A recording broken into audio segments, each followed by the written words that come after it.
Welcome to the fourth of my racing previews. This is the main featured race of tomorrow. This is the Doomben card, the 10,000 is the main race of the card. We've got Nature Strip versus Osborne Bulls there. It looks to be an absolute crack of a race. Really looking forward to that. But it's not just that, it's a really good card, and for me it's definitely probably the best meeting for tomorrow. So really looking forward to it. There's some really good bets to be made. So good luck if you're following. As I mentioned with some of the other videos, I understand if you're not following all tracks, but please go check them out. I'd really appreciate the support, and hopefully you can follow along in those races. So yeah, anyway, let's get stuck into this Doomben meeting. Very much a bit unlike all the other tracks down here. Look at the Scone, Morphettville, and Caulfield races. We all had soft tracks at the moment. Up in Doomben, it's quite the opposite. It's actually a good 4 listed at the moment. So looking at slightly different form there, up there. Look, race number 1 of the card, there was nothing really that appealed to me too much. Look, number 4, Awake the Stars, looks to have come back pretty nice. Reduced choice mare, had a couple of really nice trials leading in and raced some nice company last preparation. So I think it can run a good race. So probably look to have it on top. Number 4. In for second, probably number 5, Prue's Angel. Just absolutely loves running first up. It's had 3 starts first up for 3 wins, and as slightly stepping back in class, it had some good company. Finishing, looking at finishes behind Manicure in a fillies mares race, Outcrown Mistress in a fillies mares race. It wasn't too far off them, and Stella Victoria. So some good form there. Chapter and Verse was only 4 lengths off it, and that's been quite good this preparation. So it's had a freshen up, and I think that coming in this fresh up might run a good race from barrier number 9. So I'm pretty confident those two. I think the Awake the Stars on top will get a nice run in the race, and also number 5, Prue's Angel, if it doesn't get too far back, but that fresh record looks quite appealing. Also think number 3 of the day with James McAvoy in the saddle. Not James McAvoy, James McDonald. The first up stats aren't great, but in saying that, it did race in some really good company. Racing the exact same company as Prue's Angel, so I'm surprised that they've got such a difference in value, because Prue's Angel had beaten it in most of those races, and it was great first up stats. So I'm pretty confident in number 4, Awake the Stars on top to beat number 5, Prue's Angel. I think they're the two to beat. And so then possibly ahead of the day, if J-Mac give it a peach of a ride, should be able to sit just off them on the inside rails, gets a bit of luck. I think Mashani Electra, number 7, might run a nice race as well. Has nice first up stats. I think it can run a good race. So off the inside barrier. So just to recap the numbers: number 4, Awake the Stars on top. Number 5, Prue's Angel in for second. In for third, I liked number 3 of the day, and in for 4th, number 7, Mashani Electra. Race number 2 on the card, I really do like number 7, F Truth on the top, resuming for Tony Gallen. I think it should get a nice run. There looks a lot of pace in the race. It should be able to tuck in probably midfield, I'd say, by looking at the speed map, and it'll get a really good cut in the race. I think it'll be way too good for these. You got to look at its form last preparation. It was a little bit disappointing as $1.40 favourite as a 3-year-old race here at Doomben. Then it came out and raced behind Encryption in a Group 2 down at Flemington. And then it was behind Diplomatico. So it was disappointing last preparation, but as a 2-year-old was really had some nice runs. And I think its trial wrestling was fantastic, winning by 3 lengths. And of Masterati, I think it's come back nicely and it run a good race. It loves running this track. It's had 3 starts this track for 2 wins in its placing. And its first up stats are really good.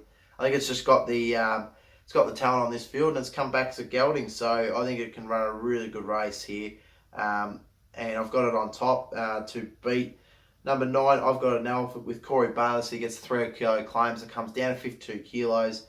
It's been really around the money. It finished by Meet Mr. Taylor, just broke away on that heavy track at Doomben recently.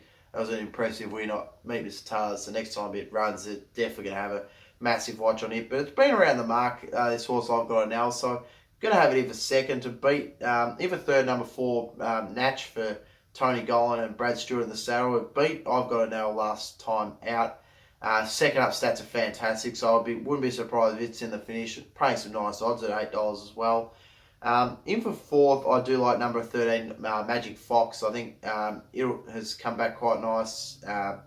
Racing some really good company in Group 3 races. Beat Winter Passage at Eagle Farm in a 3-year-old race earlier on in the summer.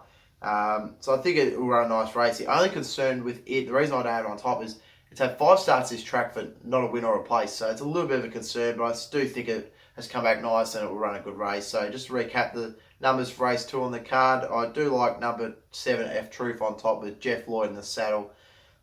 In for second, number 9, I've got an L. In for third, number 4, Natch. And in for fourth, I like number 13, Magic Fox, which is the second favourite. Race number 3 on the card, benchmark 80, 1350 metre race. For me in this race, I like number 13, Splitter now.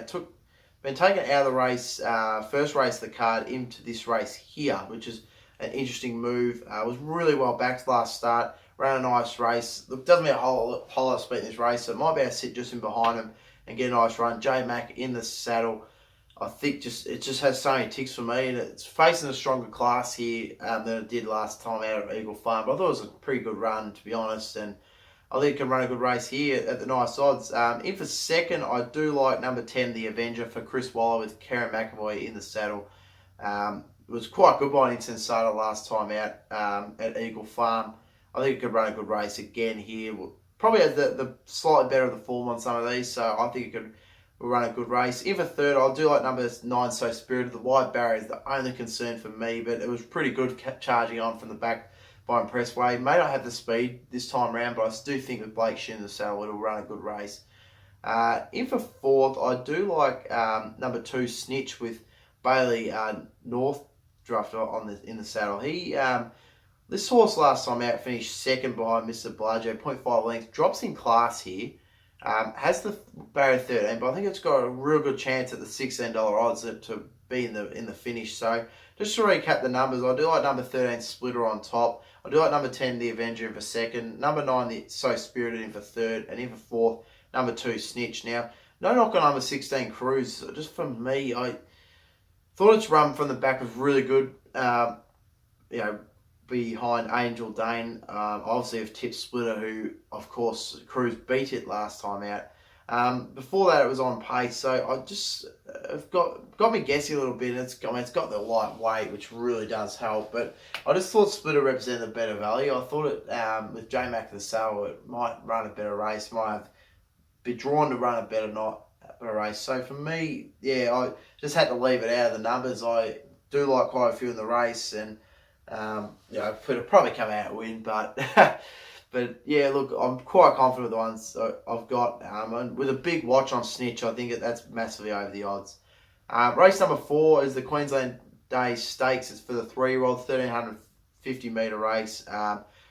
Look, Multaja goes around as a favourite, but I do like another one in this race, and it is sorry, hang on, just lost my bearings there. No, I do like number 12, Multaja, on top. I think it's going to be hard to beat. I didn't like it earlier at the $1.85. It's gone back to $2 now. I think it's getting to a better quote. It just hasn't done anything wrong, really. I mean, it was a really good performance behind Orothea last time out. Beat Into the Abyss up before. I'm very keen on Into the Abyss at Scone in one of their main races there. So, going to have Into the Abyss on top. Going to have Multaja on top. If you have a look at the speed map in the race, it looks to be a lot of speed on, so it's really going to suit it. Look, it's a little bit of a sticky barrier, number 5, but I think it will have the ability to win. I've got it on top ahead of number 4, Vega 1, which gets barrier 1. Was really unlucky, ran a real nice race by Plaguestone, who was absolutely superb last night at Doomben. But I think that's really good form. I think Plaguestone's a very, very good galloper for James Cummings and Godolphin. But besides that, this horse has really run quite well. His preparation hasn't missed top 2 finish, so I think he could do that again here.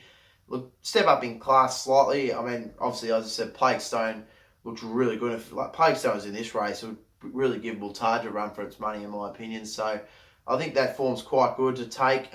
In for third, I do like number 3, Racecourse Road. Chris Muntz with Jeff Lloyd in the saddle. I thought that was a really nice win on pace last time out.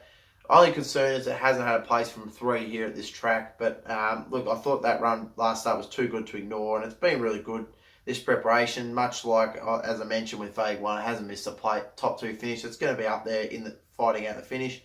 Even 4th. Now, I am going to have something each way on this because I think it's a really good chance. I couldn't put it in the top 3, but number 13, She's a Thief for Michael Maroney. Comes bottom of the way to Jake Bayless in the saddle. Has barrier number 2, so it'll, if you have a look at the speed map, I think it'll lob into a nice position. Now, Jake might have a decision to make here. He might sit just in behind the speed, or perhaps you probably don't want to get too far back because off that inside barrier, he might be in a bit of a sticky situation. But if you have a look, this horse has been racing really good company over in New Zealand. It, been in and around sort of group racing and 2-year-old racing. As a 2-year-old, if you have a look, it finished second behind Spanish Whisper, who has, of course, come over here for the Hayden Damnick stable and been really good, ran in some really good races and won, obviously, one of the Group 2 a few months ago.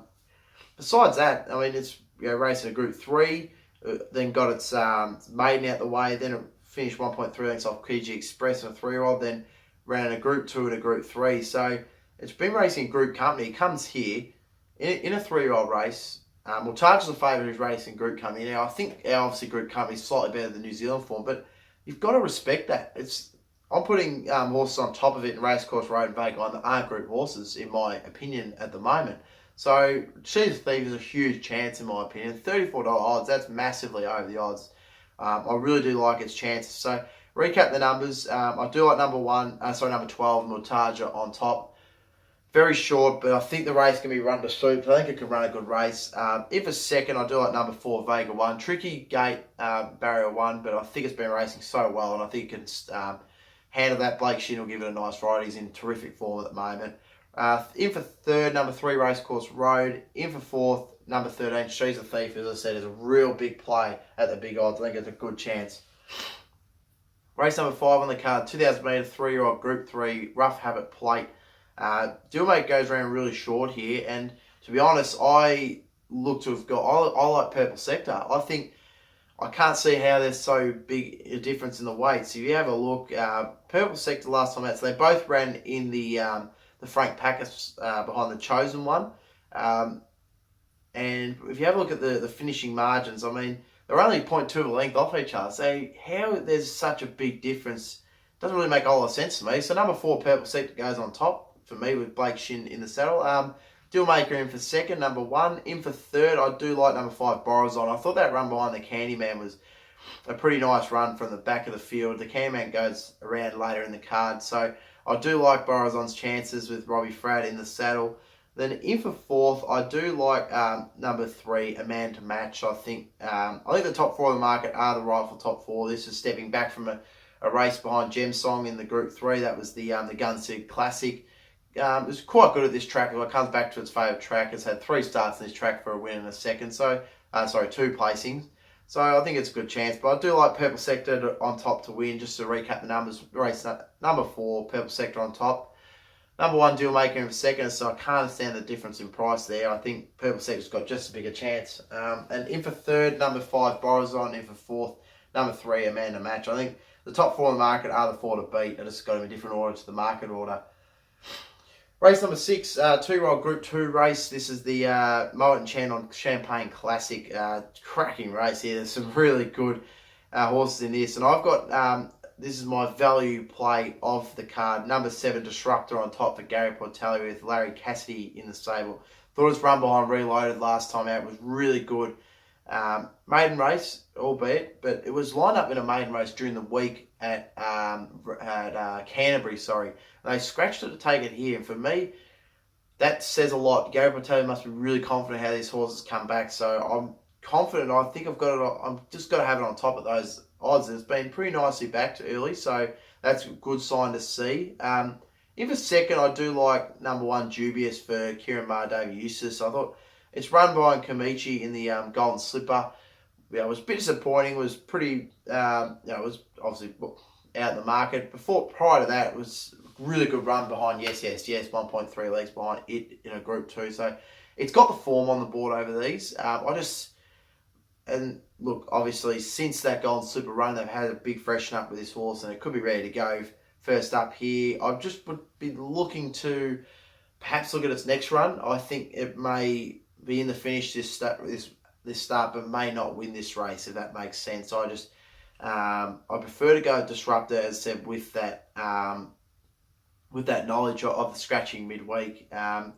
In for third, I do like number 6, Garibaldi, for Tony Gollan, with Jeff Lloyd in the saddle. I think there's a lot of speed in this race. It might be able to come off the speed and run a nice race. It was really, really well back in last time out, first up, and it was beaten by Jagged Edge, who it meets here.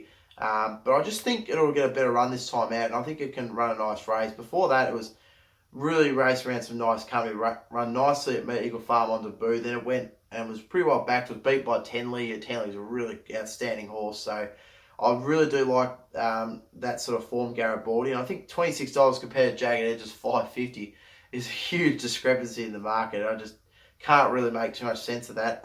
Look, no disrespect to number 5, Jagged Edge, but I actually just left Jagged out of the market because I think number 4, Zarson, for the Waterhouse Bot Stable, deserves to be in there. I thought his run was quite good at Randwick on the Kensington track by Human Nature. Really tracked in late. Really looked like it was going to go over the top. Was just beaten in a photo finish there. Gets a massive weight relief here. Second up, I think it's just going to improve. Second up last time out, intriguingly, it beat Kiyomichi, obviously the Golden Slipper winner. So the form there is really good. Then it finished fourth by Exhilarates in the Magic Million. So this horse has got a huge chance. The wide barrier is the only concern for me. So I'm quite confident with those 4. Looking outside of them, I do think Jagged Edge is a good chance. I also do think Strasbourg's a good chance as well. So the market indicates that. But look, number 7, Disruptor on top. I think it's got a lot of ability, this horse. I was really impressed that first up run. I know it's a maiden, perhaps coming up against better horses, but Gary Portelli has scratched it from a midweek race at Canterbury, which is a maiden. Taken it to this race, I think it's got to be ready to go, and it could be it's drawn to get a nice run to be honest. Barrier 12 is all speed outside of it, speed on the inside of it. I think it can get a nice trail, should be able to get some cover and come into the race nicely off the back of that good speed. In for second, I do like number 1, Dubious. I think it's got the form on the board to really challenge these. In for third, number 6, Garibaldi, at a bit of a price. Just said the speed map and the way the race looks a shape might suit it nicely. And in for fourth, I do like number 4, Stars, and I really was so keen to back it. Then I saw the barrier, and it really put me off a bit because it's a massive risk. I'm not really sure where it's going to land the run. It looks like it might be caught wide, and that's a big concern for me. So I had to put it in for fourth, but if it had drawn a barrier, I would have probably put it on top, to be honest. So yeah, I'm pretty confident on those numbers. That's the 2-year-old Group 2 Champagne Classic. Race number 7 on the card, listed 600 metre race. It's a cracking field here. I really like this field. And I do like number 10, Gem Song on top. I think it's going to be hard to beat. That was an impressive performance last time out. Beating Starkers at the short price. Look, but I just couldn't see why it can get beaten. I know it's coming up against some genuine group horses here. So this is the real test for it, but I think it's going to be up to it. In for second, I do like number 4, Ciel. Anthony Freeman brought this horse up. Has really been racing nicely. Beat Fury in last start. Fury came out, won the Warrnambool Cup subsequently. So like the form there. First time having a crack up here at in Queensland, but I do think it's set up to run a nice race. In for third, I do like number 6, Fierce Impact, who resumes for Matt Smith. Sorry, not resumes. Coming off the back of a trial, ran really good behind Pirata in the All Age Stakes. Tracked real nice from the back, and it's a real good chance here, to be honest. Looking at the speed map, there looks to be a bit of speed in the race, and I think we'll get a good trail in. So it's a big chance. I just couldn't put it ahead of Gem Song, because that Gem Song performance was just so impressive for me. But Fierce Impact got a real good chance, along with Ciel. In for fourth, I do think number 1, Music Magnate, is probably a bit over the odds. I think it was a good run last time out, but behind Cold Stone. It was just beaten late, ranged up, looked to win the race. So I think it's a good chance at $34 odds. Tommy Melbourne, I haven't put him in. He's got J Mac in the saddle. This will probably the one he gets up and wins, to be honest. And Archidemus, look, no knock on it. Gwendol Markwell has it running really nice, and it ran really well, beating Tom Melbourne last time out on pace. But I just don't think he'll have those favours this time round. Number 5, Savvy Coops, a bit of an interesting run. I did say once they come off the heavy track, it'll run a good race, and that's what it's going to get here. So I would be putting it in as well. I think it's a good chance. I was sort of tossing up between it and Music Magnating for fourth, but yeah, look, to be honest, I think Gem Song's ready to go, barrier 1, and I think it's ready to step up and win this type of race. So I've got it on top. In for second, number 4, Planciel. In for third, number 6, Fierce Impact. In for fourth, number 1, Music Magnate. Race number 8, here's the feature of the day, the weight for age, Group 1, Tab Doomben, 10,000. And I've gone with number 1, Osmond Bulls. I think he turns the table on Nature Strip. He's had a massive run of seconds. I think he's going to do it today. Tomorrow. I think I was real unlucky behind Pirata last start. Then start prior to that, just couldn't, Sandown Lane was just too good for him. Flashed home late behind Sunlight down the straight and into time. I just think that he'll get it done this time. I really do. And I think the race is going to be well suited to him. He gets barrier 4 for Kerry McAvoy. A lot of speed in the race, going to be able to come on from. I think he's going to run a really good race, and I think it's going to be right at the finish. This will be his time to win it. In for second, I do like number 7, Tactical Advantage at nice odds. I think it'll run a good race second up. Was really good behind Intuition, finished the line well. Second up stats are great. Loves running this track forward, starts this track, set 2 wins and a placing. I think it can run a real big race at nice odds of $21 there. In for third, I do have number 2, Nature Strip. No knock on it. A lot of speed in the race. Was really impressive beating Pirata in the Galaxy. It's had a real fresh up since then. The trial was absolutely unbelievable beating Godolphin, who Godolphin came out and won the last at Canterbury midweek. So very nice form to take out of that. But I'm just concerned, all the speed in the race. It's got a wide barrier to overcome.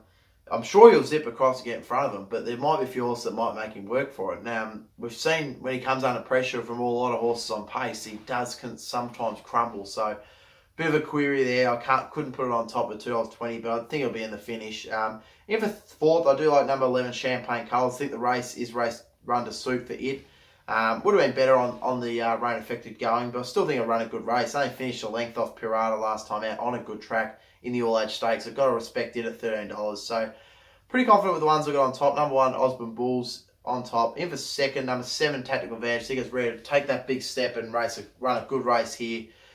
In for third, number 2, Nature Strip. And in for fourth, number 11, Champagne Cuddles. Got a bit of a watch on number 6, Dollar for Dollar. I think it's massively over the odds at $51. It was only just beaten late by Haunted last time out. The race was run to suit. Second up stats, it's had a win from 3, but it much prefers coming out this distance of 14. So it runs at 1,200 metres again. So I would be interested to see next time out it goes 14, but I still think it can run a good race. It should be able to track Nature Strip across into the race, and they'll probably be going at it from the front with Manuel. Might kick up from barrier 8. But yeah, I think Dollar for Dollar is massively over the odds, so I wouldn't be leaving it out of the quaddie legs. But I think those are the 5 for me. So I'm quite confident with that. Race number 9, final race of the day. Group 3, 2,000 metre race. And for me, I like to put number 5, Harry Poor on top with James McAvoy in the saddle. I think he can get us home in the last. He was disappointing last time out, Harry Poor.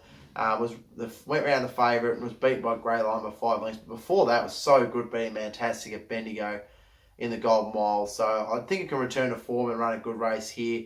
In for second, I do like number 7, Outlet Bread. I've had a massive rap for this horse. I've had a lot of time for it. I thought its run from the back in that Grey Line race was also ultra impressive. I think it'll run a good race again. In for third, I like number 2, Libran for Chris Waller. I thought in that race it was pretty well supported. Look, I'm willing to take out that run. Before that, it was really good by Taikamochi. If you can return that form of race, run a good race again.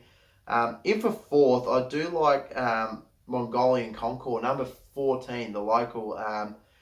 This is a New Zealand horse. This is coming over. It has great form behind Endless Drama last time out, which obviously we know Endless Drama from over here in Australia. Chris Waller's horse was the Easter Handicap Group 2, 1.7 lengths off it, and it ran a nice race there. Has really good stats as a 3-year-old, and I think it can run a good race here with Jeff Lloyd in the saddle. I think it'll run a nice race. Another horse that I wouldn't be discarding is the Cam. He's stepping up in form. The heavy track would have been more appealing, but I still think he can run a good race. It's a talented horse, and I think number 13 Tangled with Kerry McAvoy in the saddle, and we'll run a nice race as well. So just to recap the numbers, I do think number 5, Harry Paul's the horse to beat. In for second, number 7, Al Libretto. In for third, number 2, Lip Run. And in for fourth, number 14, Mongolian Conqueror. So good luck tomorrow, Doomben. Good luck with all the tracks. Have a look at all my previews, especially the ones that you're backing, obviously. I'm hoping I can steer you in a winner in those tracks. Really big day tomorrow. A lot of value to be made, as you've seen in my selection. So good luck tomorrow, and happy punting, and have a good weekend.